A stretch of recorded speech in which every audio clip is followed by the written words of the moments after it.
Good afternoon, everyone, and welcome. My name is Hannah Yu, and I'm the curator of public programs at the Fowler Museum at UCLA. Thank you so much for joining us for today's online program, Behind the Scenes, the Digital Production of Mountain Spirits. Today's conversation offers a behind-the-scenes look at the making of one of the exhibition's most immersive elements, its digital media installation. We'll explore the research, filming, and creative process behind documenting the living cultural landscapes of the Ifugao rice terraces in the Philippines, as well as the opportunities and challenges of translating those experiences into the museum setting.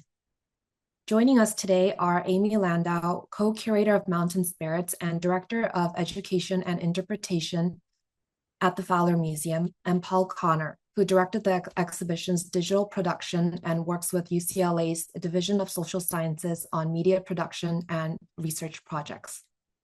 Together, they'll share images, video clips, and personal reflections on the fieldwork, collaboration with local communities, and the creative decisions that shape the exhibition's digital experience. Before we begin, we invite you to take part in today's conversation.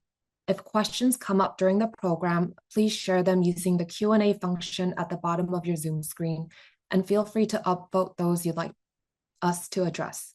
We will set aside the last 10 minutes for Q&A. Amy and Paul, I'll now turn it over to you. Thank you, Hannah. Hello, everyone.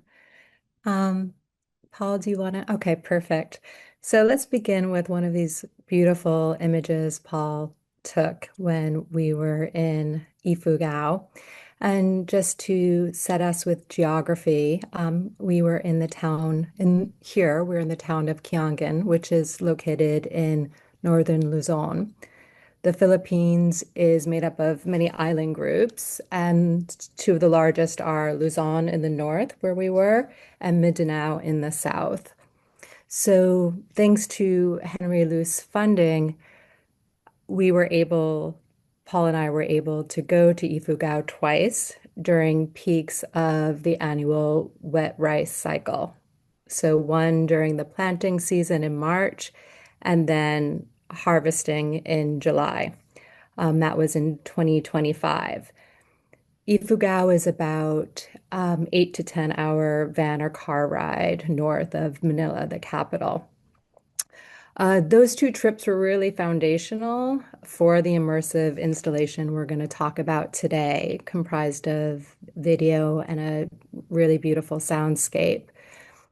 So, to put it simply, what the team was aiming to do with digital media was to show Ifugao indigenous knowledge, ecological, particularly as contemporary, practiced, and adaptive, and not as some relic of the past. We were also trying to give visitors a sense of the scale and the beauty and the spirit of the place. But before Paul and I dive into the digital interpretive framework, we both really wanted to underscore that this exhibition is inspired by two people in particular. One is Dr. Stephen Acabato, who is a professor here at UCLA and an archaeologist. And he's the director of the Ifugao Archaeology Project. And his community engaged archaeology really changed the way we all understand the rice terraces. And we'll come back to that point later on. And the second, and really the key member, is our principal curator, Marlon Martin, who is from Ifugao and based there. Marlon is chief operating officer of Save the Ifugao Terraces movement, and he's also founder of the Ifugao Indigenous Peoples Education Center. And we wanted to thank them both.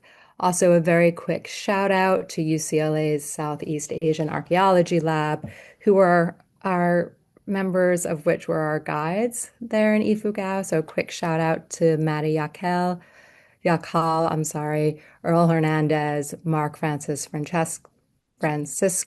and Nguyet Tong.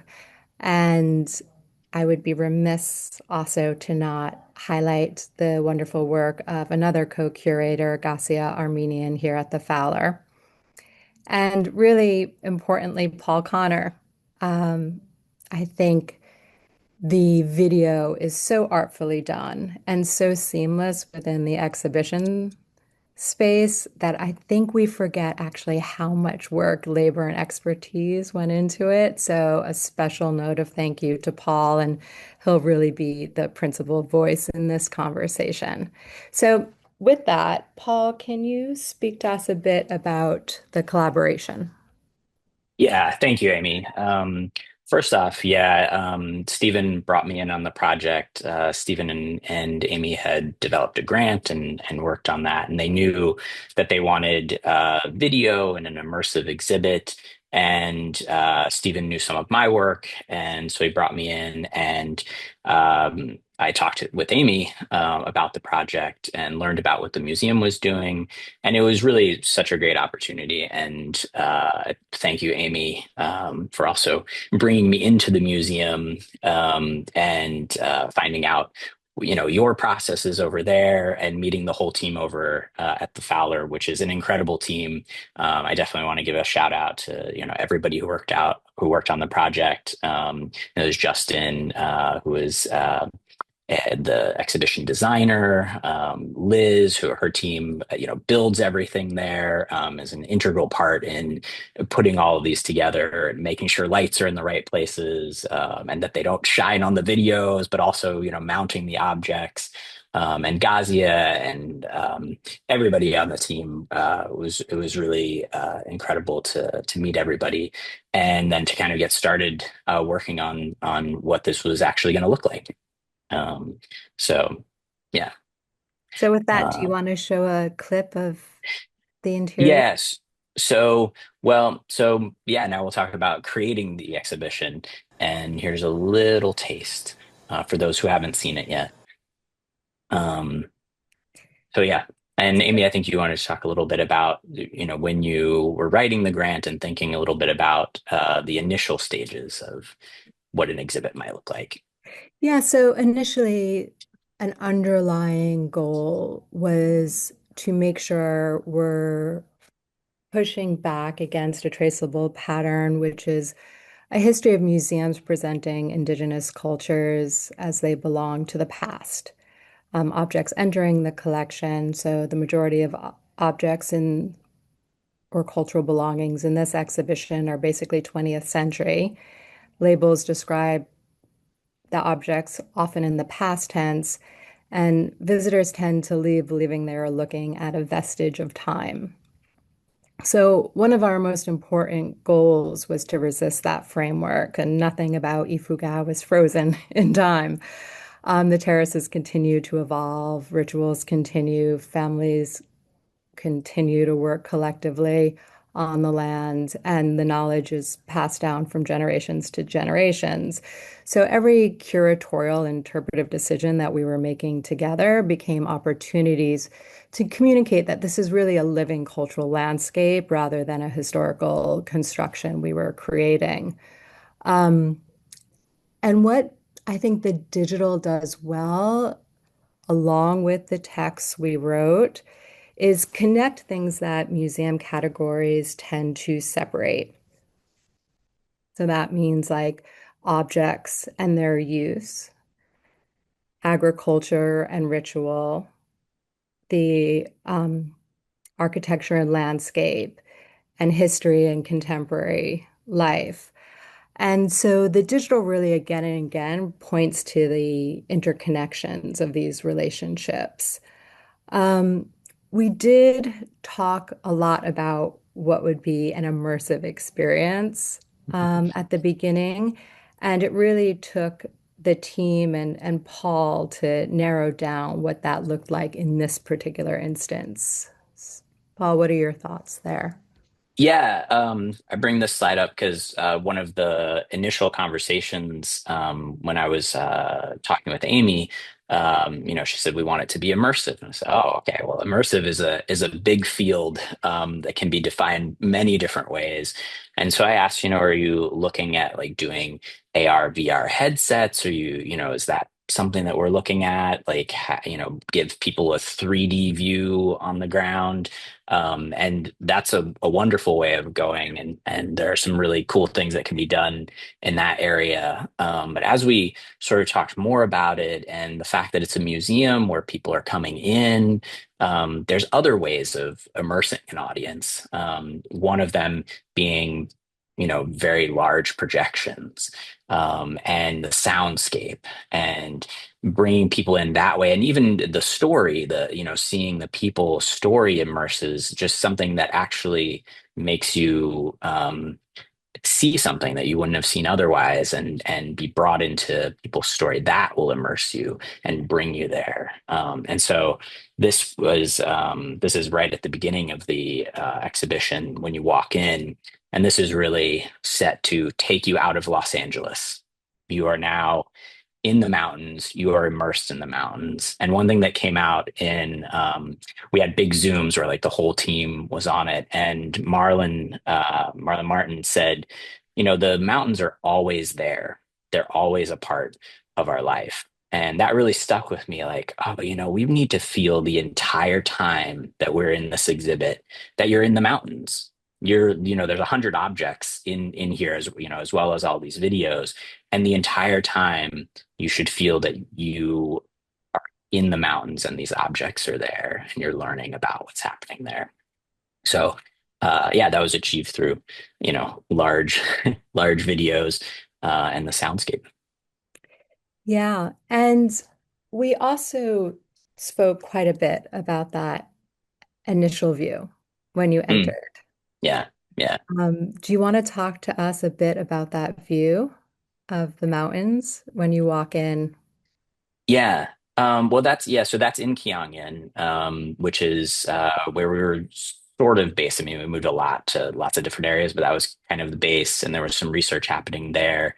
And this is if for those who haven't seen it, this is a time lapse, and these clouds are coming in and they're just undulating through the mountains. And it just seemed like it was perfect for mountain spirits. It feels like mountain spirits. And this was a view on one day. There are a few different days, but it was always a different version of this, unique and spectacular.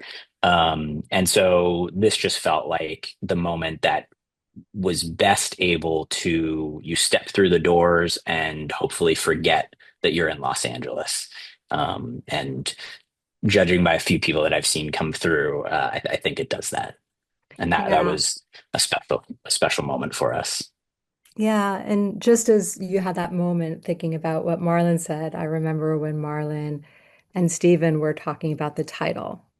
Mhm. They wanted it to start with mountain spirits and this idea that the Ifugao have thousands of deities, powers, ancestors located in or inhabiting these landscapes. Yeah. And so we wanted to really underscore that aspect of mountain spirits. And I think you did that beautifully. And this is a time lapse video, correct? It's not. It doesn't play here. You have to see the exhibit in order to see that. But this is a shot of it. Yeah, and We're then doing a the plug to second. come Yeah, see the yeah. If you exhibition. haven't seen it, come see it.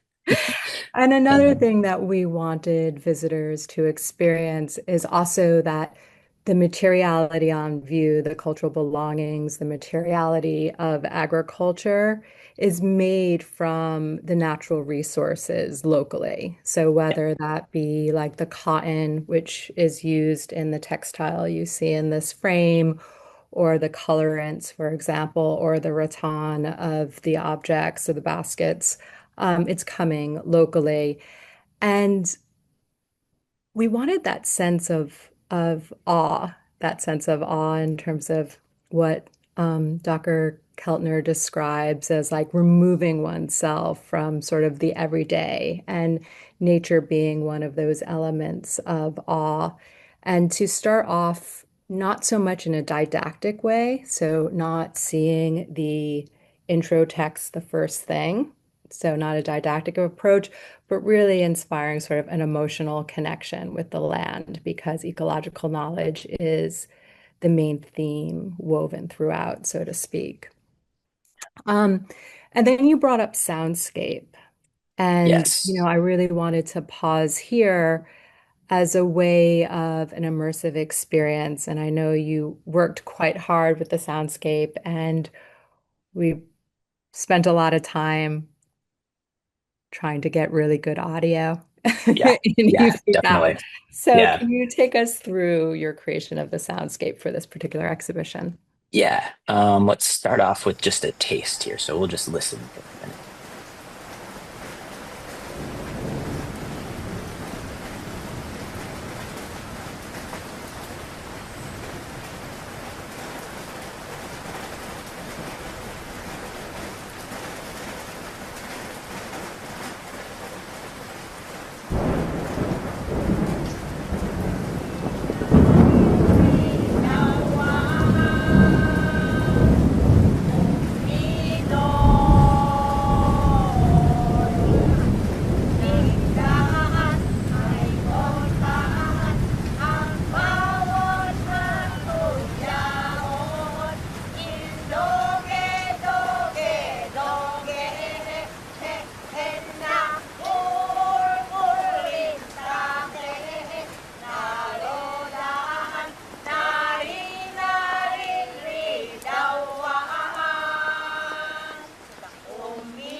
So that's just a little example of a piece that is in the exhibit, and that's a mixture of recordings. The rain, obviously, it rained a lot, and so that's incorporated there.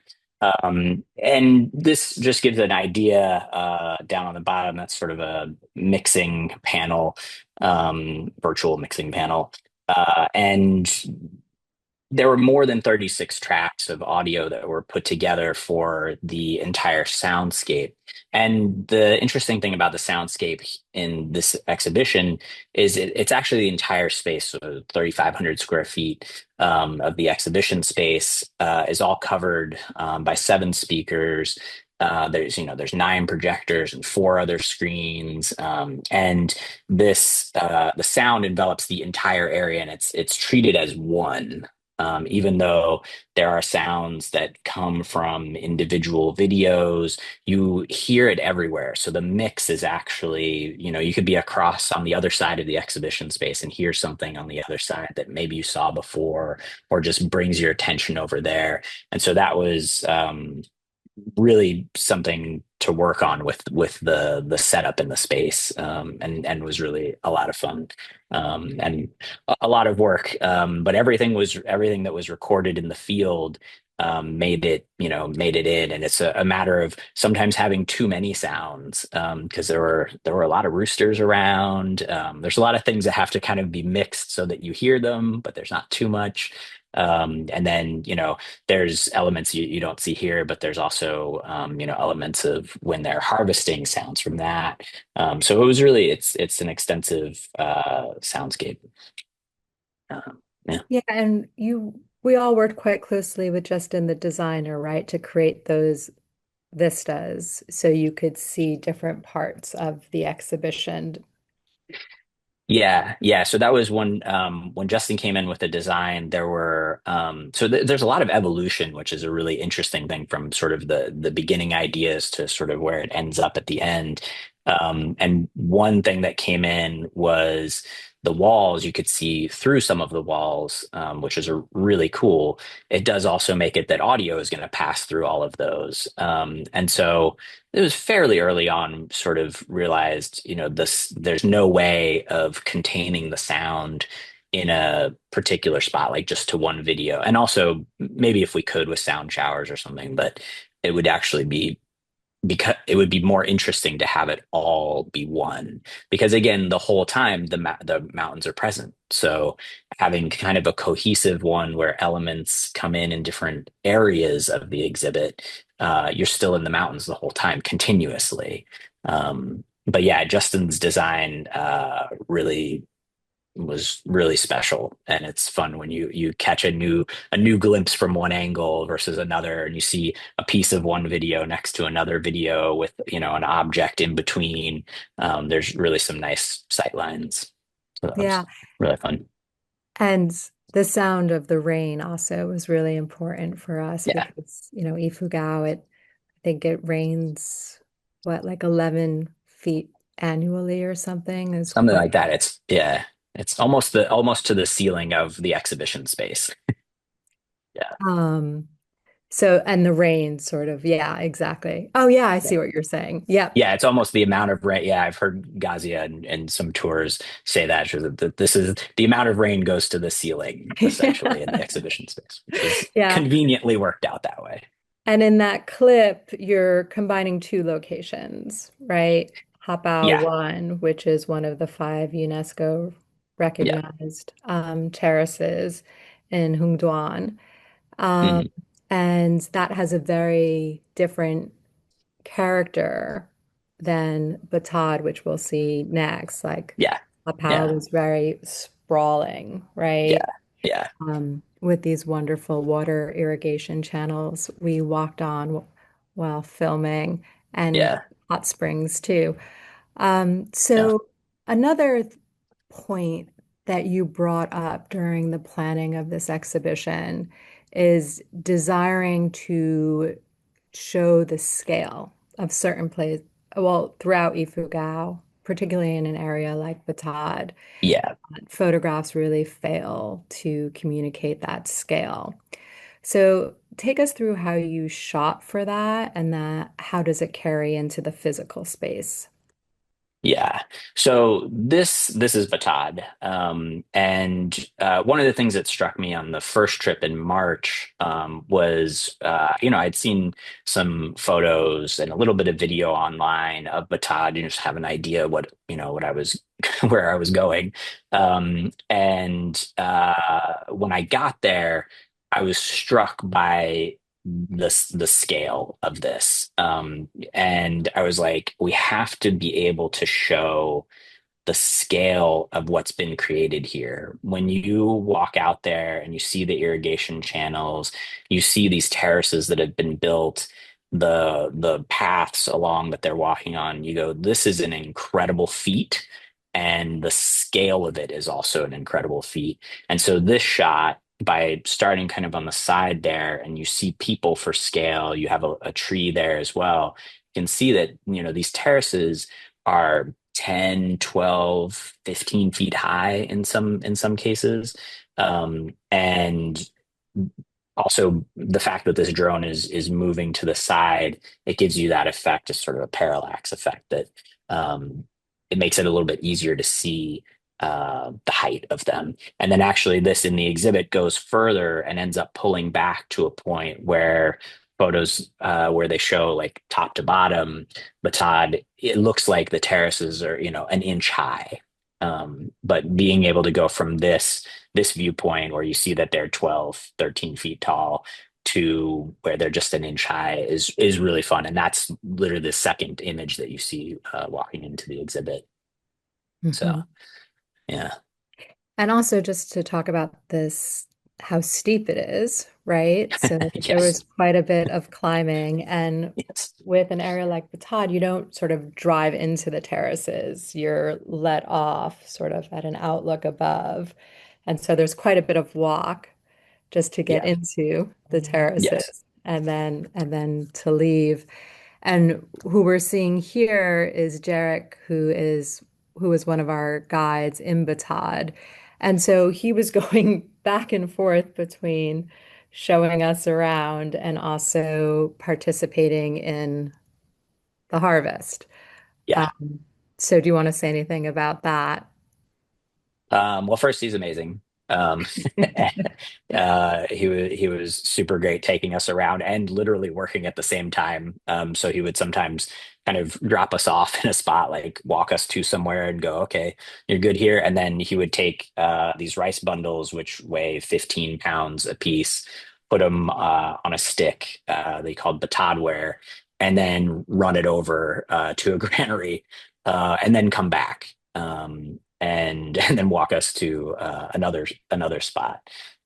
So yeah, so he's awesome, and I love that we see him in some of the shots. Um, so yeah, that was great. Yeah, and what was also special about this day, we were there They were sort of rebuilding, repairing the irrigation in the walls, which was really interesting to see. And then just as a sidebar, reflecting on Stephen Acabato's research, so it was long thought that these terraces were 2,000 years old, and Stephen's research showed that actually they're around 400 years old. So they were built around the time of the Spanish colonized the lowlands, so in the 1500s and the 1600s. And just that constant maintaining of the terrace walls was really interesting to see. And then there was the flow. You wanted to speak about the flow of the video content within the exhibition. So can you take us through that? Yeah, and this sort of, there's a lot of things that go into the flow of the exhibit. And so this is kind of from a visual standpoint, thinking like in film, often we have like an establishing shot, which works to let you know, where am I? What world am I in? Which that first shot on the upper left there, that's you're in the mountains. You're in mountain spirits, you're in Ifugao. And then we start to get a little bit closer. We see, oh, there's terraces. And this is when you walk in and go to the left in the exhibit, you go through this kind of flow where now you see that there are terraces. Then we come down to the lower left and we're actually in the terraces.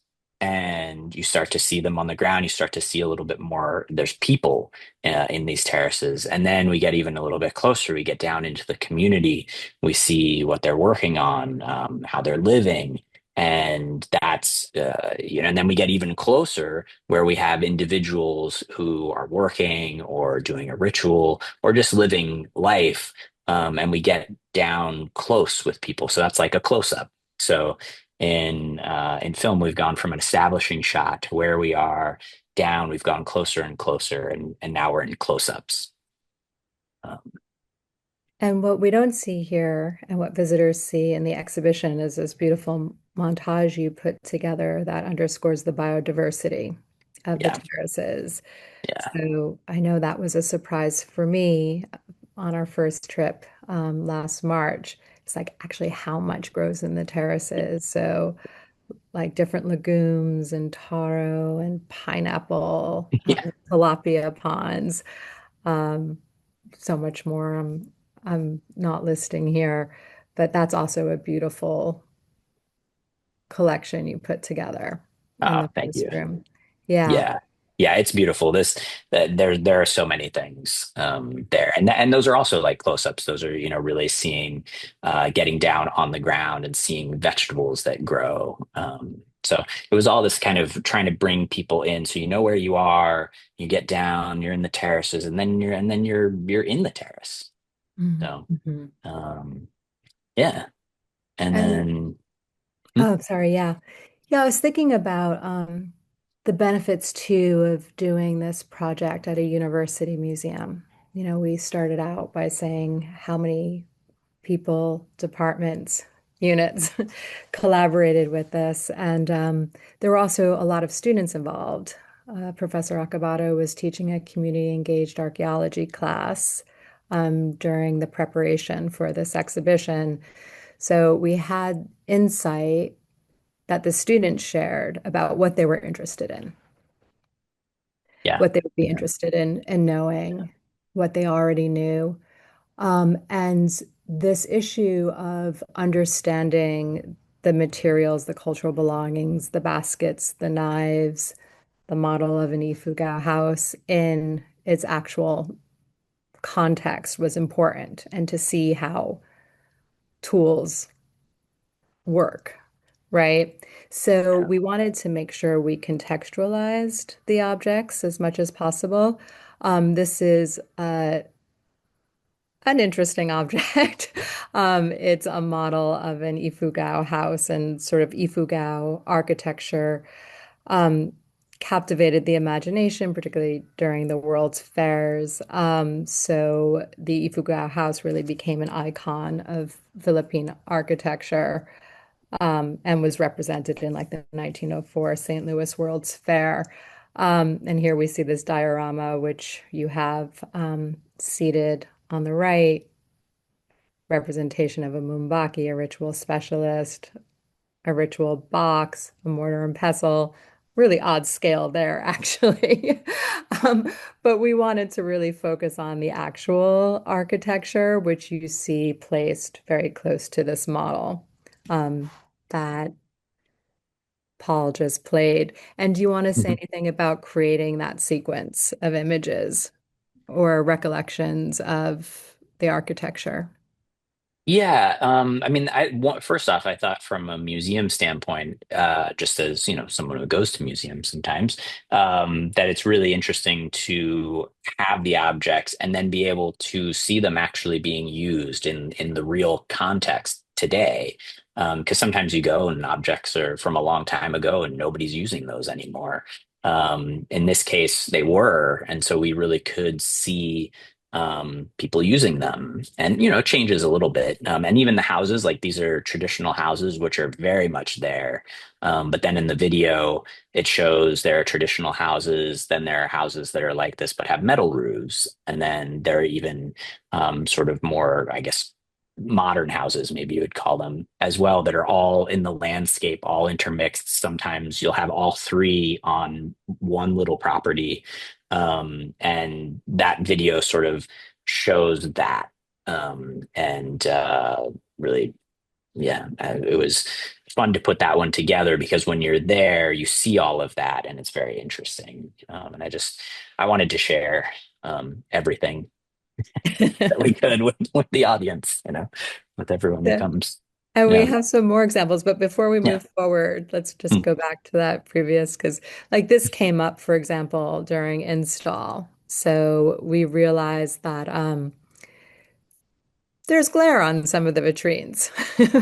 And we decided actually it's not an issue. But it was a moment of conversation. Definitely. So if we go Definitely. to the next example. Um, so bulus, those are, we see an example installed on the right. Those are consecrated wooden figures that are really central to Ifugao spiritual life. They are invoked to ensure a plentiful harvest, a rice harvest, and harvest, generally speaking. And they are regarded as ancestral presences that mediate between the human and the divine. And so they often come in male and female pairs, which you see on the right. Um, they're also used in ritual occasions. Here, you see an unusually large one in the granary on the left side. And I remember you crawling up on, because this is a traditional construction. So there was Yeah, a ladder that you climbed up and took those shots. Memories there. yeah. Yeah. Well, funny enough, actually, that previous slide where it ends, that is actually the granary that this is taken in. And yeah, it was almost pitch black in there, super dark. So getting this image was a little tricky. But I remember the sense of it. It was I felt one very privileged to be allowed to see this in the granary, and also that and that the Mulu allowed me to do that, and that it all worked out. But it was to just see. You don't see it in this shot, but down below there's another, I don't know, maybe 100 bundles of rice that are on a layer just below this. So it's really, they can fit a lot in there, which is surprising. And this Uh, was in the July trip. this was in the July trip, yeah. So this is at the bottom of Batad. So we were we were up towards the top, and then we went all the way down to the bottom, and then we were where we were staying in Batad was about three-quarters of the way back up. So it was quite the day, and it started raining. I do remember that we got kind of, we were getting close to sundown, and it was going to start to rain, and we had to climb back up Batad. So it was we were a little bit stressed at that. So, A tad stressed, yeah. not that stressed, but it's great. Yeah, it was great though. Yeah, and this is a wonderful part of the exhibition too. Here we're looking at like the Mumbaki, so the ritual specialists paraphernalia. We have sort of a chicken coop on the right, the ritual box, and then the bowls to hold uh, rice wine. And that pans to the post-harvest festival where we're in Gyeonggi. This is at the Indigenous Peoples Education Center, and you see the same materials that you're seeing to your right. So you have the bulus, you have the rice wine ceramic jar, which we also have on view, and the bowl for rice wine. And this was an amazing experience that Paul and I shared with the community, and to just sit and listen to the ritual together. And what was really interesting here, there was a young man sitting next to the Mumbaki who was training to become a Mumbaki himself and listening to the chant. Yeah, and also the children too. So there, this goes. This ritual is filmed over 2 or 3 hours, so it's quite long. And I sort of cut it into different sections where you see people come in. Sometimes it's the kids are sitting there listening to the Mumbaki chants, and then sometimes the ladies in the community come in. They were singing at one point. There's an offering at one point. So there's a lot of different elements to the ritual that you get to see. And then, yeah, the fact that objects are just over there to the right, you get to see they're not the exact ones, but they look almost the same, are there. It's really fun. And that was quite a day. That ritual is happening while there are other performances. There's dances going on. There's people playing gongs.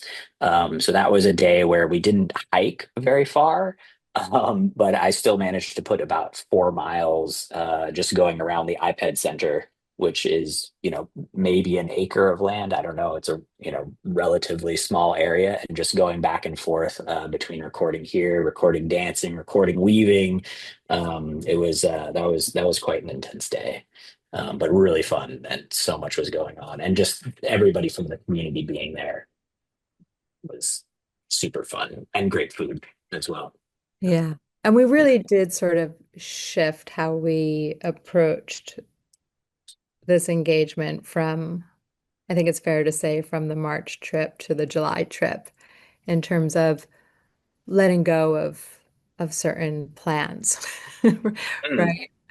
Well, and being able to make plans, yeah, because it really was to actually be on the ground in March. We learned so much about what it looks like, how things sort of operated, what was, visually would be interesting and what we could capture. And then also just, the community got to know us a little bit. I mean, that first trip, we were only really on the ground for 4 days in Ifugao, because it takes so long to get there, and from here to the Philippines and then up and then back. And the second trip was longer in July, which was great. So we really got to get out into more places, and for a little bit longer. Yeah, it was really great. And so part of the interpretive strategy also was to have these, object contextualizations. And I think the next one is also a really good example of a rice harvesting knife and how it's being used. Um, and also how artful I think Paul's videography is. I think these are beautiful images. Thank you. Yeah. Uh, yeah, this was I remember this one. One of the things that was challenging about this actually is they moved a lot faster than I thought. You think, oh, they're harvesting by hand. You'd set it, I'd set up the tripod and see that they're coming towards us. And like by the time you get the tripod legs down and the camera set, like they were right there. So that was kind of fun. So then I had to like, okay, break that down and head back, 50 feet. At this point, they had caught up to where I was, and they're just literally like right there. And I was trying to get that while I'm standing on some rocks that are also part of the irrigation channel. And Yeah, it was really fun. They were harvesting. They didn't care what my shot was. It was, but it ended up being really great. Yeah, I think that's an important point, like the ease with which this interaction took place. And for Yeah, that, we really have Marlon Martin to thank because this is his community. And some of the material um, gathered was filmed at the Indigenous Peoples Education Center. yeah. So we have some really good footage from that. And such as this example. Um, of Benita weaving. And I think there it's really important to point out like that the primary goal of the Indigenous Peoples Education Center is to preserve the history, the different cultural aspects of the Ifugao. And that's what goes on at this site and outside. And this was also the intentionality of the exhibition. So I feel like that alignment of intentionality supported that engagement. Um, what are your thoughts there? Yeah, definitely. Yeah, and just an example like this, being able to get in with the community and for them to be comfortable with us, and also that they wanted to share this. I think from what Marlon said, everyone was, excited for people to see this. And at the iPad Center, they are, working on they're training the youth and they're continuing their culture. And so it was nice to see that and evolve. I still don't know how weaving works. I have watched this for hours cutting it together, and I still have no idea how it actually works. I'm still amazed by it, and yeah, it's I don't know, kind of uh, almost hypnotic. You can watch it for a long time. Um, so, And again, these textiles are absolutely stunning. yeah, yeah. And the community sells them also at the store, Ifugao Nation, and we have some at the museum store. And again, sort of local cotton, local colorants. They're really fabulous. So before we close, let's just go into a little bit of the logistics. Oh, yeah. One other thing too, Yeah. about this that this slide sort of shows too, was this is obviously not what they're wearing every day, but this was a cultural moment. They were having a party and a ritual at the same time. Post And what's that? Yeah, this was the post-harvest. So Yeah, the post-harvest ritual. Yeah. And actually, and those photos are from March when it's raining like crazy outside. We had intended to do those outside, but it was raining really intensely that whole day. And then the video in the middle is from July. And one of the elements that I knew is in this, trying to continue the practices and the culture and everything you're bringing the next generation in. And so I really tried to capture moments where you see here's a little girl who is getting involved in the dance, and there's some other ones in the exhibit that are kind of sprinkled throughout where you see the next generation really getting involved. And it was nice to see also getting involved kind of, it seemed like on their own accord. They wanted to join in. They wanted to, see what mom was doing. Actually, I don't know if that's her mom or not, but see how she'd get involved. There's little moments like that throughout. There's one in the weaving section. And, I don't know, it's great. Yeah. and sort of, I think we're going to close on the logistics, the everyday, what Yeah. it looks like on the ground. Yeah. Uh, okay, well, this is what it looked like on the ground sometimes. This is actually not even all of the equipment, but this is some of the equipment. So packing was a challenge from LA out to the Philippines, and then every couple of days when we were moving from one location to another. Charging, everything needs batteries. I have like three or four different cameras of different sizes. I've got, the drone, I've got audio equipment, everything needs batteries. which I knew that the power could be could fluctuate. um, and so I was prepared for that. But it did happen every day, and it worked out all the time. There was only one day I was a little bit nervous, but packing. This is a shot in Batad of walking along the terraces, and you could see that terrace is really only the width of 2 feet, not 2 feet, but just your 2 feet side by side. That took a while to Um, get used to. Yeah, yeah, it did. And actually, you're about to see there's a little bit shot of some of the irrigation. It's so extensive there, the irrigation systems. And this is in Batad, but everywhere. That was something, frankly, I wish there was even more on that because it's just an engineering feat that is uh, inspiring when you see it. Oh yeah, and in Bataan, it said that I climbed 76 floors according to the phone. I think it was more than that, to be honest. Then charging batters, I pretty much talk about this. Oh yeah, and then every And then night, there were brownouts and blackouts, right? yeah, Yeah. yeah, for sure. And you never knew how long they were going to last. So whenever there was power, I was plugging things in and downloading. And so yeah, downloading every night because again, I had several cameras, lots of audio, and the only way to deal with that is to deal with it as it's coming in. So every night I'd be downloading footage from various cards. And then rain was a challenge, moving every couple of days.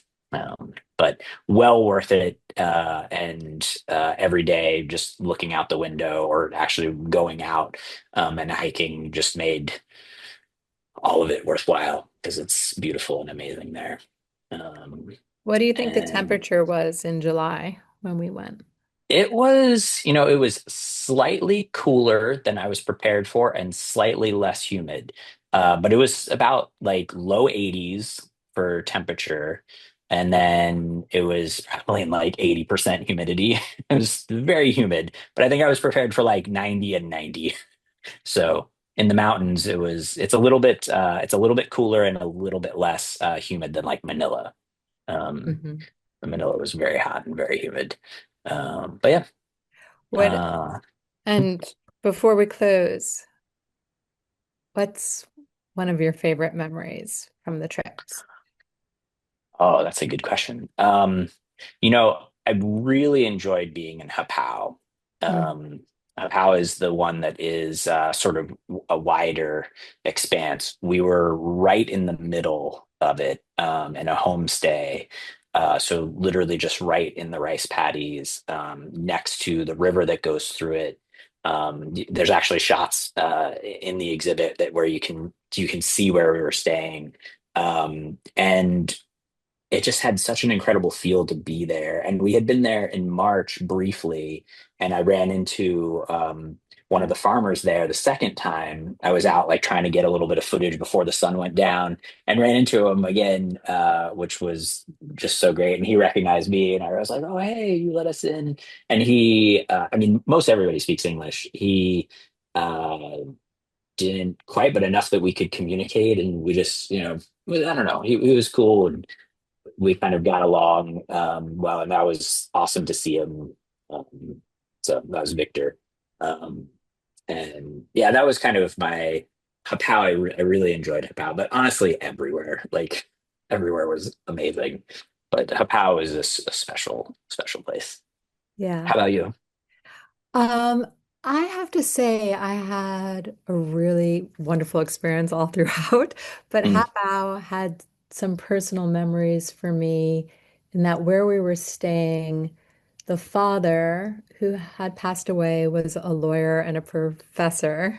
yeah, that's right. And it reminded me of my own father. And I remember looking outside the window of his office, and there Mm, his certificates and his degrees hung up. And yeah, when you looked outside, you saw where the family was buried, the mother and the father, and it was so close to the house. And I yeah, felt that was really impactful and really beautiful to think about burial practices in a different way and your ancestors being so close yeah, to where you live. yeah. Um, And yeah, so yeah, that was a really, that was a really good memory for me. So with that, we are going to just like shout out when we're talking about villages. It takes an absolute village to create an exhibition. So we have the curators listed. Justin from Seattle Art Museum was our exhibition designer. There's so many people who created this, and it would not look the way it looks without everyone's input. So with that, I think we could go to questions. Yeah. Um, so let's see. All right, so I'll read you the question, Paul. Does that work for Okay. you?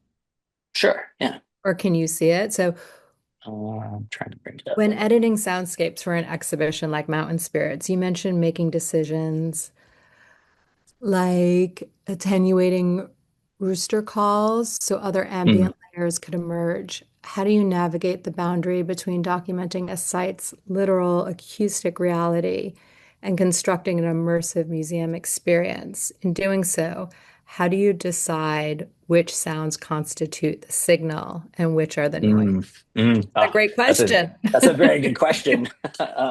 Thank you, whoever asked that. Yeah, that is. Yeah, that's a great question. I mean, it really came down to a couple of things. One is having been there, I had a very good sense of what things sounded like and my experience of them.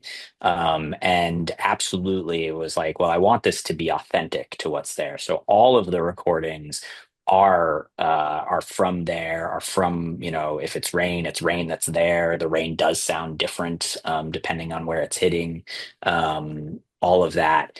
In terms of, you know, recordings, the recordings aren't always, you're not always able to record the highest quality audio at certain times because you're focused on the visuals.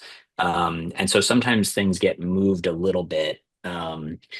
And yes, and sometimes, a rooster might be going off every literally like 5 seconds.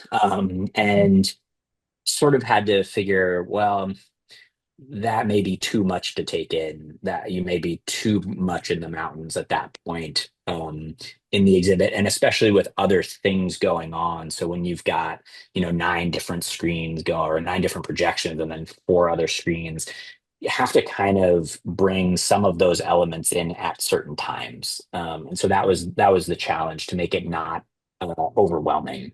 And so that's kind of the signal versus the noise. The noise is part of it, having that noise that's ever present, and then bringing in signal. Sometimes it was that it would sync with a particular video in a particular place, or that it aligned with a particular activity that was sort of being highlighted, and that's um, kind of how I worked with that.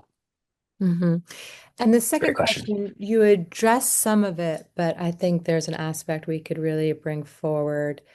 Um, and so I'll excerpt it from this question. Where do you Mm. draw the line between artistic translation and acoustic fidelity when representing a living sacred site? Oh, hmm. And then I'll go into Interesting. the second half. Yeah.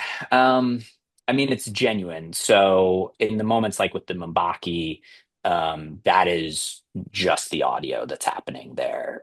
So the chanting, the singing that's happening at those moments is purely what's happening there, including the background noise. And actually, that's one reason with the Mbaki that that is one where there is a sound shower, because there's actually so much going on that if you heard that in with the rest of the exhibit, it would be too much. But that is something I didn't want to affect really at all, other than maybe like, just the level of the sound. But that is, you hear everything that's happening at that moment. Other parts, it is a little, it is mostly what you actually hear. So it's all very accurate. There's never I really didn't want to mess with the accuracy of it, to be honest. It's more just making it able to be taken in, um, and where you hear it. So what you're hearing at what time from sort of which speaker in what space. Hmm. And the second half of that question reminds me of our first trip in March when we were at the Indigenous Peoples Education Center, when we were really taking cues from those present, Ifugao present, about those stills. So the second half of that Mm. question is related. Do members of the local Ifugao community have input into how their auditory and visual landscapes were presented? Yeah. I mean, well, Marlon obviously saw everything, and everything was run through him. And actually, when the women are singing, I did ask him, like, what are they singing about? I hope, because I don't know what they're singing about. And he said, it was something about the relationship between men and women. And I forget the exact of it, but he was like, it's fine, it's good.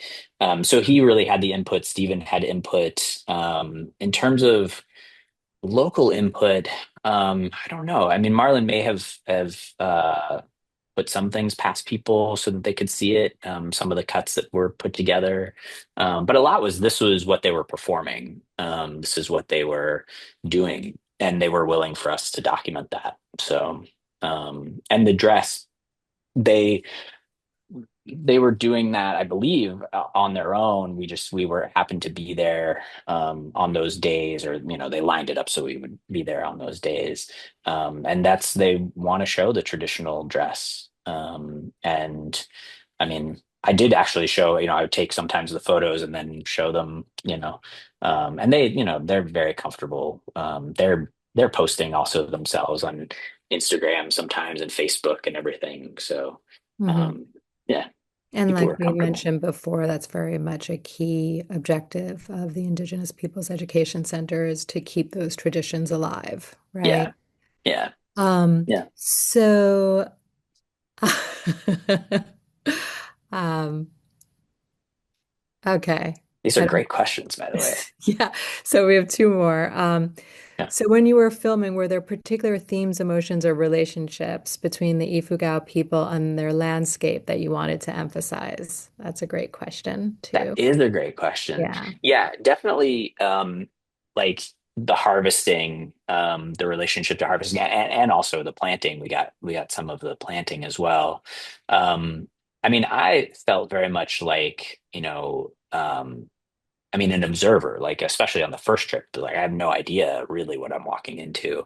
And so it was a lot about just capturing really what was happening, and how they treated the land and worked the land. And one thing that I saw over time, and there's a shot where a guy is chopping the end of the bundles, Hmm. and then pushing it off into the pond. And I know that pond, I think at some point has fish in it, and there's other ponds around that have fish. And I got I really saw how everything is reused, and even in uh, some of the baskets and other things that they're building those out of plants that are growing there. And there's a shot where the in the irrigation system, they put a sort of a mud block to block water from going into one area. And I really just I wanted to highlight those things. That is how they're working with the land. And it really, I went in having a concept that these things were happening, and to find them and film them. But it really ended up being, what did I see? What did we see when we were there? And what did they happen to be doing those days? There were certain things that we, um, forget exact specifics, but like there were some things that we thought we might see that we didn't see. They weren't doing that at that time. Um, and so it ends up really being, what are they doing in the times when we're there, Mm. and Yeah. highlighting that. Yeah. And that point about like Jarek, who is taking us around, but also Mhm. keeping his Yeah, responsibility to the collective work, the collective yeah, labor of harvesting and like going back and forth and that like responsibility to land and to community, I think really is something we wanted to bring out in the media. Yeah, definitely. And then we have a fun comment at the end, which is from Dr. Professor Stephen Acabado. Hooray.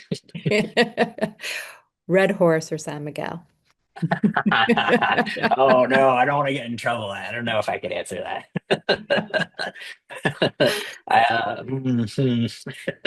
So you Is that for think me or about is that for that. you? You think about, and with that, I just want to thank you, Paul, for all the work Red you've horse. done and the time you've dedicated and the collaboration with the Fowler. It's been wonderful, and it really the exhibition, in addition to the fantastic research of Professor Acabado and Marlon Martin and their team in the lab Yeah, downstairs. The trace of your hand and your eye is very much present throughout the exhibition. So thank you very much. thank you And very much. we'll end Uh, it there. I'll turn it over to you, Hannah. yeah, thank you so much, Amy and Paul, for sharing your insights and for giving us a deeper understanding of the research, collaboration, and entire creative process behind Mountain Spirits. And thank you to everyone who joined us online today. We truly appreciate you spending part of your afternoon with us. If you haven't had the opportunity to experience Mountain Spirits in person, we hope you'll visit the Fowler Museum at UCLA while the exhibition is on view until next year, January 2027. Yeah, If you'd like to revisit today's program or share it with others, a recording will be available soon on the Fowler Museum's YouTube channel. If you enjoyed today's program and would like to support future events like this one, we invite you to consider becoming a Fowler member. Your support helps make exhibitions, programs, and public conversations like this possible. We also hope you'll stay connected by signing up for our newsletter and following us on social media at Fowler Museum, where we share updates on upcoming exhibitions and programs. On behalf of the Fowler Museum at UCLA, thank you again for spending your afternoon with us, and we look forward to welcoming you again virtually or in person very soon. Have a good rest of your day. Thank you, everyone.